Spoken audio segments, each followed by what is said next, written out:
We are continuing our challenge of no limbs. The rules here are that I can only use Pokemon that do not have arms, legs, wings, tentacles, etc. In the last video, I started with just Kakuna and Metapod, which was a miserable slog until I finally reached Route 4, where I got Ekans, who very quickly evolved into Arbok and obliterated Misty's Starmie.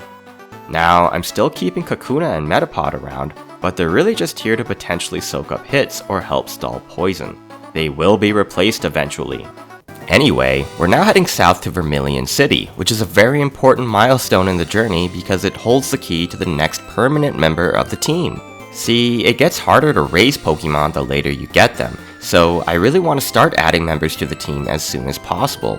As I discussed last time, Arbok's Bite has been a complete game changer because it's a relatively strong move in the early game without a lot of resistances. So it didn't take long to clear Route 6 and reach Vermilion City. Now, you might think that the next logical move from here would be to immediately head east and go to Diglett Tunnel. After all, Diglett is a viable candidate for the team, seeing as it has no limbs. Or does it? Well, we don't see any limbs on his sprite, or on any artwork, at least not official artwork. However, we don't really know what's going on underneath the surface. Diglett and Dugtrio learn moves like Scratch and Slash, which implies that they have hands. Now, maybe they're scratching in some other way, like maybe with their teeth or something. But unfortunately, we know for sure that Diglett has legs, because it literally mentions it in Pokemon Mystery Dungeon. That's right, Diglett's feet are canon, which means we cannot actually use it for this challenge. So if we can't use Diglett, what makes Vermilion so important? Well, to the south is the SS Anne, which is where you get the Cut HM.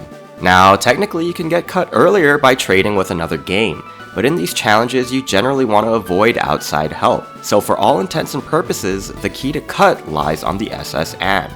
Once again, Arbok absolutely tore through the cruise ship, and by the time I defeated the Leg Lover and got the Cut HM from the captain, she was starting to get pretty over-leveled, making it all the more important to start adding new members to the team as soon as possible. Now, one thing I need to clarify is that there are no limbless Pokemon that can learn Cut, which does make sense when you think about it.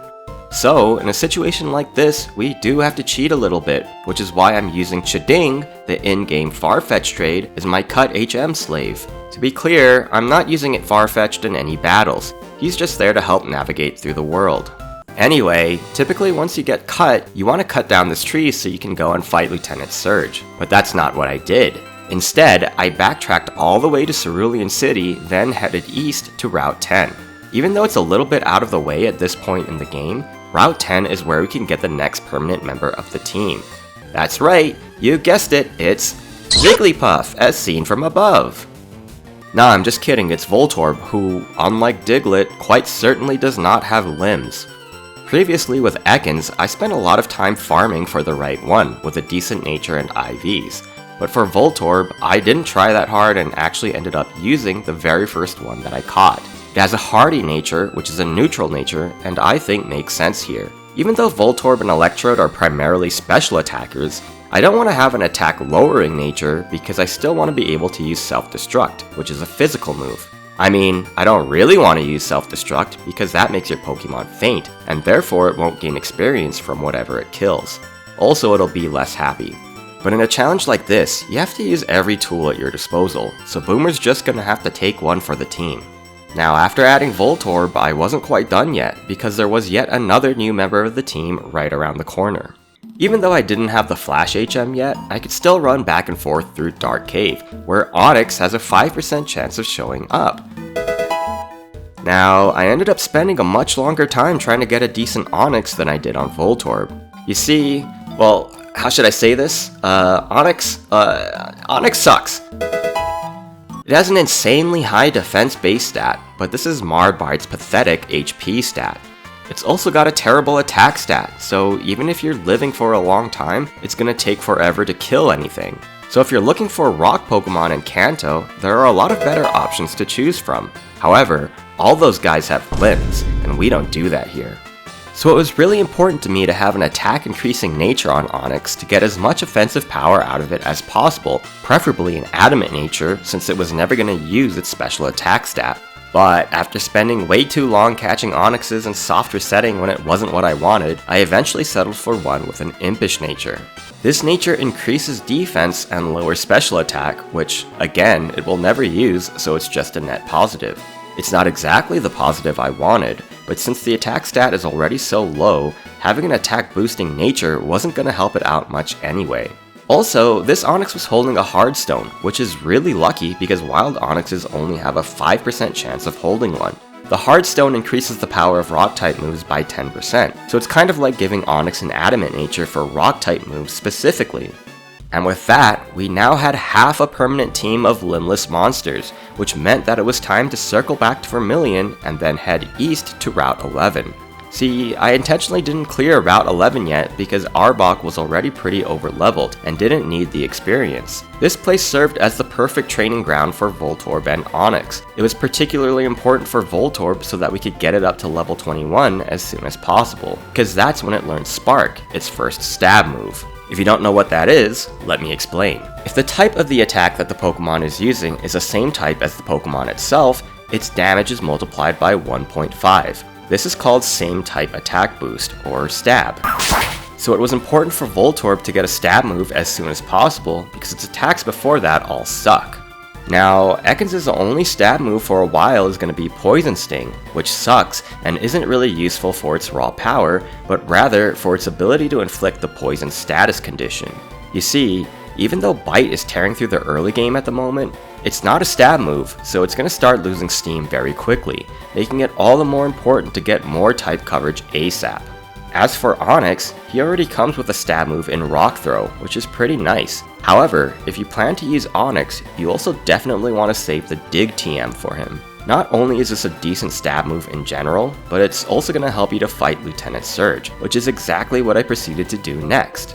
Even though Onix's attack stat sucks, it's not too bad in the early game, where a lot of Pokemon aren't evolved yet and thus have lower defense stats to match. With Dig being further boosted by Stab, Onix was able to handily take out all the trainers in Vermilion Gym, 1 or 2 hit KOing every opponent it encountered. It was a similar story for Lieutenant Surge himself. The Voltorb went down in 2 hits and the Pikachu in 1. So far, it was pretty much a sweep, and I was feeling pretty confident going into the Raichu. However, Raichu actually put up a really strong fight. Due to Onix's ground typing, the only move that Raichu could hit me with was Quick Attack. You'd think with Onix's monstrous defense stat that this wouldn't matter, but because of its pathetic HP stat, and the fact that the first Quick Attack was a critical hit, this actually did a decent chunk of damage. Raichu also big-brained and used Double Team during the first part of Dig, when Onix was underground, so that the turn wasn't wasted. And then this happened.